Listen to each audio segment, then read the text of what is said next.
living in some kind of in-between land. Heavenletter number 5510. December 25, 2015. Beloved, once again I hear you speak from the depths of your heart.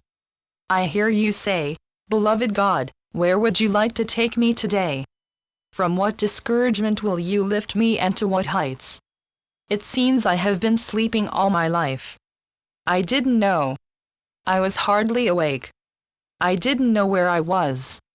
It's like I was in some kind of in-between land, yet I was also suffering anguish and doing my best to ignore it.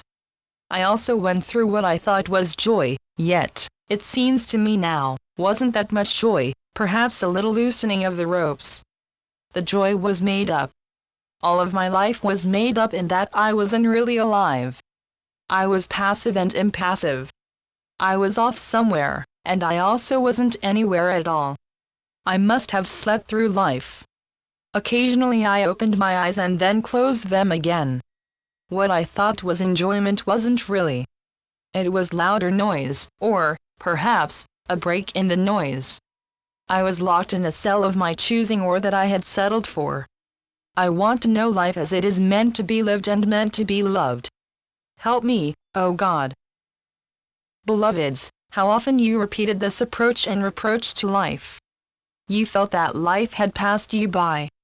Had all your dreams come true, you would be singing the same refrain, for you discovered that you had been a watcher. You were a watchbird watching a watchbird watch. You were an observer with, perhaps, one eye open. Life did not pass you by. You, beloved, were dozing, neither totally awake nor totally asleep yet forgetful. Shall we say, unobservant? Should we say, unawake? Yes, yet not totally unaware. You were certainly aware of what was not your heart's desire, and so you overlooked yourself. It's true, you didn't know who you were. We can say you were in a daze.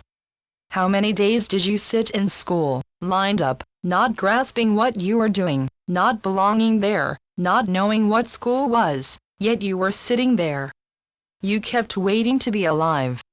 In many cases, you preferred to sleep through what you saw as a bare existence.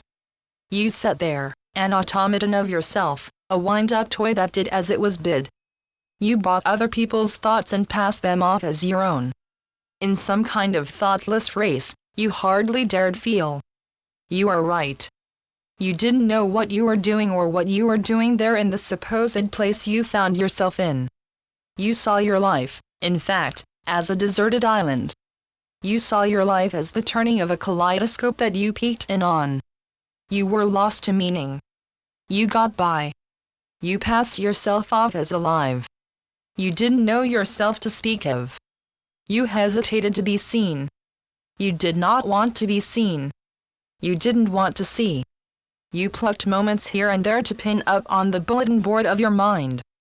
You lived more in imagination and in the pages of books than you did in the life before you. You looked outside for justification for your appearance on earth, and you did not find it. You were a cipher to yourself. Now you are stirring from your sleep. You want to wake up. You want to be free of hesitation. You are like Pinocchio. Now you want to be a real boy, a dressed-up doll who wants to come to life. You want to be real. Once, you overlooked your life. Now you want to turn life on and have some idea of what life is, and what being alive can be. Are you willing to let the seeming past go and enter this minute right now here?